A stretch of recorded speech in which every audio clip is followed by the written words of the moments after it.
Hello viewers, आज हम कक्षा 9वीं के विज्ञान विषय के कुछ महत्वपूर्ण प्रश्नों को देखेंगे जो कि आपके अर्धवार्षिक परीक्षा में आ सकते हैं। यह महत्वपूर्ण प्रश्न है अर्धवार्षिक और वार्षिक दोनों ही परीक्षाओं के लिए। तो शुरू करते हैं। सबसे पहले हम वैकल्पिक प्रश्न देखेंगे, ऑब्जेक्टिव क्वेश्चन एक एक नंबर वाले जो आ सकते हैं वह। तो शुरू करते हैं। पहला है विलयन एक मिश्रण है। तो विलयन एक समांगी मिश्रण है, समांगी मिश्रण है। इसके बाद है दो या दो से अधिक मिश्रणीय द्रवों में 25 केल्विन से कम अंतर है, उनके मिश्रण को विधि द्वारा पृथक किया जा सकता है। तो यह आएगा प्रभाजी आसवन विधि द्वारा अलग किया जा सकता है। इसके बाद है बर्फ जल तथा जलवाष्प के गुण समान होते हैं।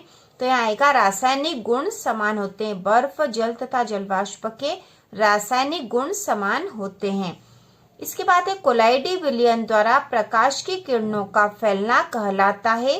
तो यह कहलाता है टिंडल प्रभाव। यह इंपॉर्टेंट है, ठीक है, वेरी इंपॉर्टेंट है। कोलाइडी विलयन द्वारा प्रकाश की किरणों का फैलना टिंडल प्रभाव कहलाता है। अगला है पुष्प की पंखुड़ियों के निचोड़ से रंजक को पृथक करने में विधि प्रयुक्त होती है। पुष्प की पंखुड़ियों के निचोड़ से रंजक को पृथक करने में आसवन विधि प्रयुक्त होती है, आसवन विधि प्रयुक्त होती है। इसके बाद अगला है आसुत जल विधि से प्राप्त किया जाता है। तो आसुत जल आसवन विधि से प्राप्त किया जाता है। एक ही प्रकार के कणों से बनने वाले पदार्थ कहलाते हैं। एक ही प्रकार के कणों से बनने वाले पदार्थ शुद्ध पदार्थ कहलाते हैं। इसके बाद अगला है विलयन के इकाई आयतन में उपस्थित विलय की मात्रा की सांद्रता कहलाती है। विलयन के इकाई आयतन में उपस्थित विलय की मात्रा सांद्रता कहलाती है। एक ही प्रकार के परमाणुओं से बने पदार्थ तत्व कहलाते हैं, ठीक है। एक ही प्रकार के परमाणुओं से बने पदार्थ तत्व कहलाते हैं। इसके बाद अगला है दूध एक विलयन है। दूध एक कोलाइडी विलयन, यह भी इंपॉर्टेंट है। दूध एक कोलाइडी विलयन है। किसी पदार्थ को ठोस से सीधे वाष्प में बदलने की क्रिया कहलाती है ऊर्ध्वपातन। किसी पदार्थ को ठोस से सीधे वाष्प में बदलने की क्रिया ऊर्ध्वपातन कहलाती है। अगला है रेत और जल के मिश्रण को विधि से पृथक करेंगे। रेत और जल के मिश्रण को विथारण विधि से पृथक करेंगे। इसके बाद है जोड़ी मिलाइए यौगिक तत्व और मिश्रण। यहाँ दे रखा ऑक्सीजन, ओ मतलब ऑक्सीजन, NaCl धन H2O SiO2। तो यहाँ पे यौगिक जो है यौगिक है SiO2, SiO2 यौगिक है, तत्व है O ऑक्सीजन और मिश्रण है NaCl प्लस H2O। तो यह कुछ इंपॉर्टेंट ऑब्जेक्टिव क्वेश्चन है। इसके बाद और हम देख लेते हैं।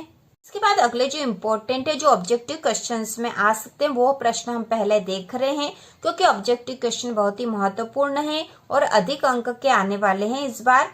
कैथोड किरणों की खोज की थी, कैथोड किरणों की खोज की थी। तो कैथोड किरणों की खोज की थी ई गोल्डस्टीन ने, ई गोल्डस्टीन ने। इसके बाद अगला है परमाणु के नाभिक की खोज की थी। परमाणु के नाभिक की खोज की थी रुदरफोर्ड ने, रुदरफोर्ड ने।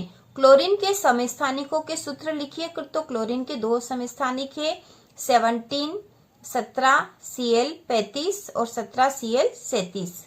इसके बाद हम देखेंगे जिम्नोस्पर्म में पाया जाने वाला जल संवहन ऊतक है। जिम्नोस्पर्म में पाया जाने वाला जल संवहन ऊतक है। तो यह आएगा वाहिका, वाहिका जो है जल संवहन ऊतक है।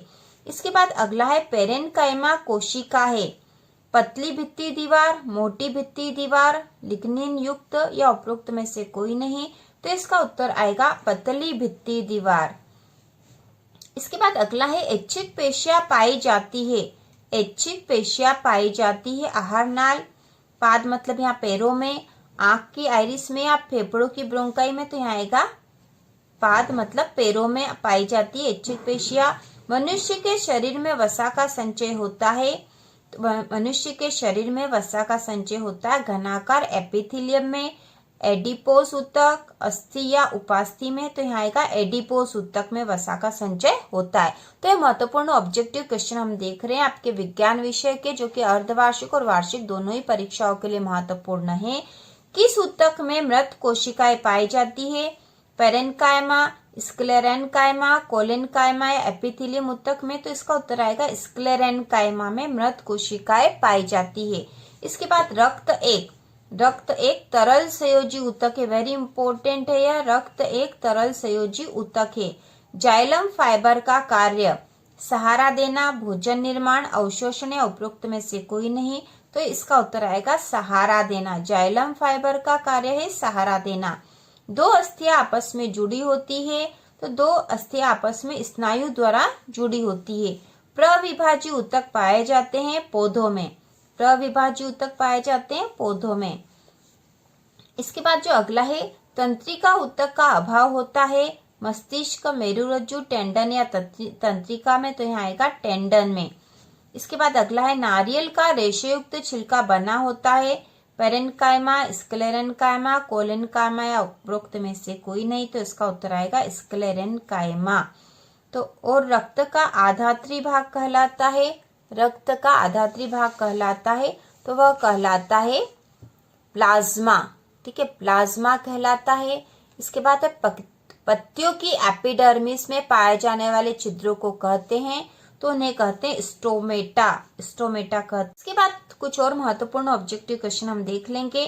कोशिका की खोज किस वैज्ञानिक ने की, कोशिका की खोज किस वैज्ञानिक ने की, तो इसका उत्तर आएगा रॉबर्ट हुक ने। कोशिका की खोज रॉबर्ट हुक ने की थी। कोशिका का आत्महत्या का थैला किसे कहते हैं, या फिर कोशिका की आत्महत्या की थैली किसे कहते हैं, तो वो कहते हैं लाइसोसोम को। लाइसोसोम जो है कोशिका की आत्महत्या की थैली कहलाती है। इसके बाद अगला है, सूक्ष्म जीवों को देखने के लिए उपयोग किए जाने वाला उपकरण है। सूक्ष्म जीवों को देखने के लिए उपयोग किए जाने वाला उपकरण है सूक्ष्मदर्शी। कोशिका झिल्ली बनी होती है, कोशिका झिल्ली बनी होती है, तो कोशिका झिल्ली लिपिड व प्रोटीन से बनी होती है। यदि किसी कोशिका को अति परासरणी विलयन में रखा जाता है, तो इसमें क्या परिवर्तन होगा, तो वह सिकुड़ जाती है। किसी कोशिका को अति परासरणी विलयन में रखने पर वह सिकुड़ जाती है। मानव शरीर में पाई जाने वाली कोशिकाएं होती है, तो मानव शरीर में जो कोशिकाएं पाई जाती है वह यूकेरियोटिक कोशिका होती है। कैसी? यूकेरियोटिक कोशिका होती है। पादपों की कोशिका भित्ति बनी होती है, पादपों की कोशिका भित्ति सेल्यूलोज की बनी होती है, सेल्यूलोज की बनी होती है। एक कोशिका से दो या अधिक कोशिकाओं का बनना कहलाता है, तो वह कहलाता है कोशिका विभाजन, कोशिका विभाजन। अगला है, रिक्तिकाएं पाई जाती है पादप कोशिका में, जंतु कोशिका में, जीवाणुओं में या प्रोकैरियोटिक कोशिका में, तो इसका उत्तर आएगा पादप कोशिका में। रिक्तिकाएं पाई जाती पादप कोशिका में। जंतु के शरीर की संरचनात्मक और क्रियात्मक इकाई होती है, तो इसमें आएगा कोशिका। जंतुओं के शरीर की संरचनात्मक या क्रियात्मक इकाई होती है कोशिका होती है। इसके बाद है एक वाक्य में उत्तर। जीवन की मौलिक इकाई क्या है, तो जीवन की मौलिक इकाई है कोशिका। कोशिका क्या आपस में एक दूसरे से जुड़ी होती है, तो इसका उत्तर है हाँ, कोशिका आपस में एक दूसरे से जुड़ी होती है। कोशिका में पाए जाने वाले घटकों का नाम लिखिए, तो कोशिका के घटक है mitochondria, Golgi coy, ribosome, lysosome, chloroplast, केंद्रक, कोशिका झिल्ली और रिक्तिका। पादप कोशिका भित्ति किसकी बनी होती है, तो पादप कोशिका भित्ति सेल्यूलोज की बनी होती है। उसके बाद अगला है, तो यहाँ आएगा कोशिका। कोशिका का पावर हाउस किसे कहते हैं, कोशिका का पावर हाउस या कोशिका का शक्ति ग्रह, कोशिका का शक्ति ग्रह किसे कहते हैं, तो कोशिका का शक्ति ग्रह या पावर हाउस होता है माइटोकॉन्ड्रिया। इसके बाद अगला है, राइबोसोम किसका निर्माण करता है, राइबोसोम प्रोटीन का निर्माण करता है। जीवन की मूल इकाई क्या है, जीवन की मूल इकाई है कोशिका। इसके बाद हम देखेंगे सही जोड़ी, तो यहाँ पर जो है जिन जिन की जोड़ी मिलानी वह है xylem, phloem, mitochondria, ribosome, lysosome, Golgi body, chloroplast. और इस तरफ दे रखे प्रकाश संश्लेषण, आत्महत्या की थैली, प्रोटीन, कोशिका के अंदर संगठन, भोज्य पदार्थों का संवहन, ऊर्जा ग्रह और जल का संवहन। तो यहाँ पर सही जोड़ी यह बनी हुई है। जाइलम जो है जल का संवहन करता है, जाइलम जल का संवहन करता है। फ्लोएम भोज्य पदार्थों का संवहन करता है, फ्लोएम भोज्य पदार्थों का संवहन करता है। माइटोकॉन्ड्रिया, अभी हमने देखा था कि माइटोकॉन्ड्रिया जो है कोशिका का पावर हाउस या ऊर्जा ग्रह होता है। इसके बाद राइबोसोम, तो राइबोसोम प्रोटीन निर्माण का कार्य करता है। लाइसोसोम अभी हमने पढ़ा था, लाइसोसोम जो है कोशिका की जो है आत्महत्या की थैली होती है। गोल्जी बॉडी, गोल्जी बॉडी जो है कोशिका के अंदर संगठन है। क्लोरोप्लास्ट, क्लोरोप्लास्ट में प्रकाश संश्लेषण होता है। इसके बाद हम कुछ और महत्वपूर्ण ऑब्जेक्टिव क्वेश्चन देख लेते हैं। वस्तु द्वारा अपनी गति अवस्था में परिवर्तन के विरोध को कहते हैं। वस्तु द्वारा अपनी गति अवस्था में परिवर्तन के विरोध को कहते हैं जड़त्व। क्या कहते हैं? जड़त्व कहते हैं। बल का एसआई मात्रक, बल का एसआई मात्रक है न्यूटन। बल का एसआई मात्रक है न्यूटन। इसके बाद अगला है असमान द्रव्यमान की दो वस्तुएं एक ही संवेग से गतिशील है, किसका वेग अधिक होगा? असमान द्रव्यमान की दो वस्तुएं एक ही संवेग से गतिशील है, किसका वेग अधिक होगा? तो इसका उत्तर होगा हल्की वस्तु का, हल्की वस्तु का वेग अधिक होगा। अगला है क्रिया एवं प्रतिक्रिया बल कार्य करते हैं। क्रिया एवं प्रतिक्रिया बल कार्य करते हैं, अलग अलग वस्तु पर विपरीत दिशा में कार्य करते हैं।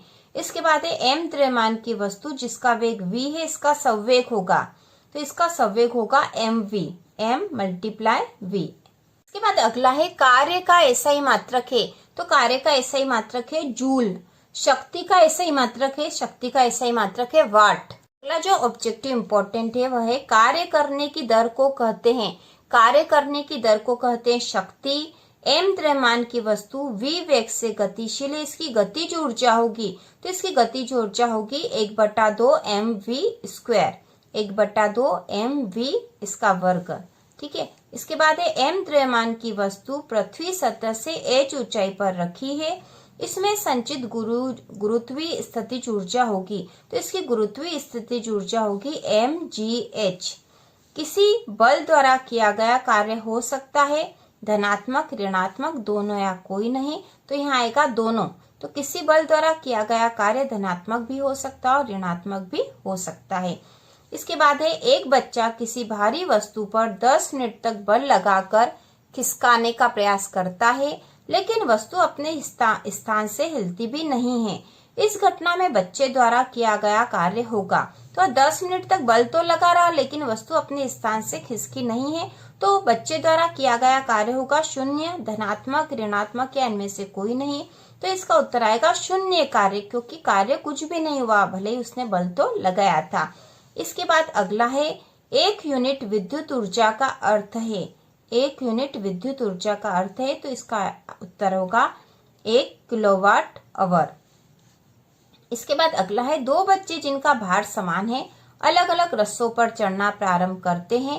पहला बच्चा A 8 मीटर चढ़ने में 20 सेकंड लेता है, दूसरा बच्चा B 8 मीटर चढ़ने में 25 सेकंड लेता है। किसकी शक्ति अधिक है? तो A की, B की या दोनों की शक्ति बराबर है, इनमें से कोई नहीं, तो इसमें आएगा A की। किसकी शक्ति अधिक है? A की। जिन दोनों का भार अलग है, पहला बच्चा जो A है 8 मीटर 20 सेकंड में ही चढ़ रहा है, दूसरा 8 मीटर 25 सेकंड में चढ़ रहा, तो A की शक्ति अधिक है। इसके बाद अगला है ऊर्जा को न तो उत्पन्न किया जा सकता और न ही नष्ट, केवल एक रूप से दूसरे रूप में रूपांतरण हो सकता है। इस नियम को कहते हैं, तो इस नियम को कहते हैं ऊर्जा संरक्षण का नियम, ऊर्जा संरक्षण का नियम। इसके बाद अगला है यदि कोई वस्तु समय के सापेक्ष अपनी स्थिति बदल रही है तो उसे कहते हैं, यदि कोई वस्तु समय के सापेक्ष अपनी स्थिति बदल रही तो उसे गतिशील अवस्था में कहते हैं। ठीक है, गतिशील अवस्था में, इसलिए वह समय के साथ साथ अपनी स्थिति बदल रही है। इसके बाद अगला है प्रति इकाई समय में चली गई दूरी को कहते हैं, प्रति इकाई समय में चली गई दूरी को कहते हैं चाल। वेग समय ग्राफ का क्षेत्रफल बताता है, तो वेग समय ग्राफ का क्षेत्रफल बताता विस्थापन, विस्थापन बताता है। इसके बाद अगला है वेग का एसआई मात्रक है, तो वेग का एसआई मात्रक है ms ऋण 1 या इसे कहते हैं मीटर प्रति सेकेंड। इसके बाद अगला है भार का एसआई मात्रक है, तो भार का एसआई मात्रक है न्यूटन। दो वस्तुओं के बीच लगने वाले गुरुत्वाकर्षण बल का क्या होगा यदि इनके बीच की दूरी दुगुनी कर दी जाए? तो 1/4 रह जाएगा, गुरुत्वाकर्षण बल 1/4 रह जाएगा यदि इनकी बीच की दूरी दुगुनी कर दी जाए। इसके बाद अगला है सार्वत्रिक गुरुत्वीय नियतांक G का एसआई मात्रक है, तो सार्वत्रिक गुरुत्वीय नियतांक G का एसआई मात्रक है न्यूटन मीटर स्क्वायर किलोग्राम -2। किसी वस्तु का द्रव्यमान पृथ्वी पर 12 किलोग्राम है, चंद्रमा पर इसका द्रव्यमान होगा तो चंद्रमा पर उसका द्रव्यमान होगा 12 किलोग्राम। क्योंकि यहाँ द्रव्यमान की बात हो रही है, यदि भार की बात होती चंद्रमा पर 1/6 हो जाता, लेकिन द्रव्यमान तो उतना ही रहेगा। किसी वस्तु का भार पृथ्वी पर 30 न्यूटन है, चंद्रमा पर इसका भार होगा तो चंद्रमा पर हो जाएगा 5 न्यूटन, क्योंकि चंद्रमा पर जो भार है 1/6 हो जाएगा। ठीक है, यदि इसका भार 30 है तो इसका 1/6 कर देंगे, 1/6 तो 6 का भाग चला जाएगा। ठीक है, 6 पंजाने 30, तो यहाँ हो जाएगा 5, तो 5 न्यूटन हो जाएगा चंद्रमा पर। गुरुत्वीय बल का मान निम्न में से कहाँ अधिक होगा? तो गुरुत्वीय बल का मान पृथ्वी सतह पर ध्रुवों पर अधिक होगा। गुरुत्वाकर्षण बल कैसा बल है? प्रबल बल, क्षीण बल, अत्यधिक बल या कोई नहीं, तो इसका उत्तर आएगा क्षीण बल है। गुरुत्वाकर्षण बल क्षीण बल है। गुरुत्वाकर्षण का नियम किस वैज्ञानिक ने प्रस्तुत किया? गुरुत्वाकर्षण का नियम न्यूटन ने दिया था, न्यूटन ने दिया था। इसके बाद निम्न में से कौन सा गुरुत्वाकर्षण बल है? हमें पृथ्वी से बांधे रखने वाला बल, पृथ्वी के चारों ओर चंद्रमा को गति कराने वाला बल, समुद्र में ज्वार तथा भाटा आने का कारक बल या उपरोक्त सभी, तो इसका उत्तर हो जाएगा उपरोक्त सभी। इसके बाद अगला है गुरुत्वीय त्वरण जी के लिए सही संबंध है। तो गुरुत्वीय त्वरण जो जी है इसके लिए सही संबंध है Gm/r², यह सही संबंध है। इसके बाद अगला है मनुष्य का स्वास्थ्य निर्भर करता है शारीरिक स्तर पर, मानसिक स्तर पर, सामाजिक स्तर पर, सभी पर, तो इसका उत्तर आ जाएगा सभी पर, सभी पर करता है। जीवाणु जनित रोग है एड्स, चेचक, डेंगू, टाइफाइड, तो इसका उत्तर आ जाएगा टाइफाइड। जीवाणु जनित रोग है टाइफाइड। इसके बाद अगला है कालाजार रोग फैलता है जीवाणु से, विषाणु से, शैवाल से या कवकों से, तो इसका उत्तर आ जाएगा जीवाणु से। अगला है एड्स रोग फैलता है जीवाणु से, प्रोटोजोआ से, कवकों से या विषाणु से, तो एड्स रोग विषाणु से फैलता है, वायरस से, वायरस मतलब विषाणु। मनुष्य स्वास्थ्य पर दीर्घ व गंभीर प्रभाव डालने वाला कारण है, तो इन सब में सामान्य सर्दी, चिकन पॉक्स, तंबाकू चबाना, सामान्य तनाव में से उत्तर आएगा तंबाकू चबाना। किसी संक्रमित व्यक्ति के संपर्क में आने पर फैलने वाली बीमारी है कैंसर, रक्तचाप, तनाव, नाक बहना और छींके आना, तो इसका आएगा नाक बहना और छींके आना। यदि आप किसी प्रदूषित तथा कम वृक्षारोपण वाले स्थान पर रहते हैं तो कौन सी बीमारी का शिकार हो सकते हैं? तो इसका उत्तर आएगा वायु जनित रोग, वायु जनित रोग हो सकते हैं। अच्छे मानव स्वास्थ्य के लिए आवश्यक है शुद्ध आवास, संतुलित आहार, शुद्ध पानी या सभी, तो इसका उत्तर आएगा सभी। मनुष्य में त्वचा संबंधी बीमारियां होती है कवकों से, कवक से होती त्वचा संबंधी बीमारी। एक मनुष्य से दूसरे मनुष्य में बीमारियों को ले जाने वाला जीव कहलाता है, तो वह कहलाता वाहक, वाहक कहलाता है। पेनिसिलिन है, पेनिसिलिन है एंटीबायोटिक, एंटीबायोटिक है पेनिसिलिन। इसके बाद है रक्त में हीमोग्लोबिन की कमी से होने वाला रोग है, तो रक्त में हीमोग्लोबिन की कमी से होने वाला रोग है एनीमिया। कुत्ते के काटने से कौन सा रोग होता है? तो कुत्ते के काटने से रेबिज, रेबिज नामक रोग होता है। इसके बाद अगला है WHO का पूरा नाम बताइए। तो WHO का पूरा नाम है वर्ल्ड हेल्थ ऑर्गेनाइजेशन, विश्व स्वास्थ्य संगठन। W से वर्ल्ड, S से हेल्थ, O से ऑर्गेनाइजेशन, वर्ल्ड हेल्थ ऑर्गेनाइजेशन, जिसे हिंदी में कहेंगे विश्व स्वास्थ्य संगठन। WHO का मुख्य कार्यालय कहाँ स्थित है? तो यह है जेनेवा में। कुत्ता, बिल्ली व बंदर के काटने से होने वाले रोग कौन सा रोग होता है? तो वह होता है रेबीज। संतुलित आहार न मिलने की स्थिति में क्या होता है? कुपोषण हो जाता है। जल कठोर क्यों हो जाता है? तो जल कैल्शियम व मैग्नीशियम के सल्फेट के कारण कठोर हो जाता है। एड्स का पूरा नाम AIDS, एड्स का पूरा नाम तो यह है एक्वायर्ड इम्यूनो डेफिशिएंसी सिंड्रोम।